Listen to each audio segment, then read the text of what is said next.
Welcome viewer, this video tutorial describes Windows 11 settings at a glance, blank or missing fixed. First method is Reset and Repair Settings app.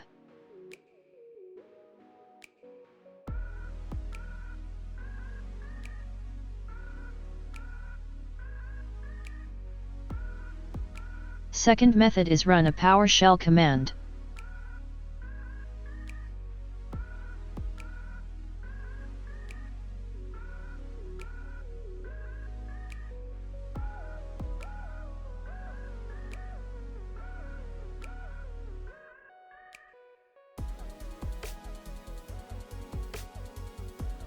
Third method is reset this PC.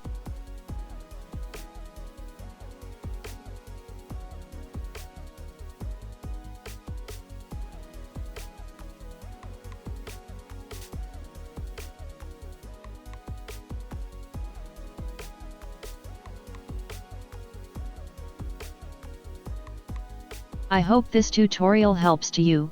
Please like, share and don't forget to subscribe our channel. Thank you very much. See you next video.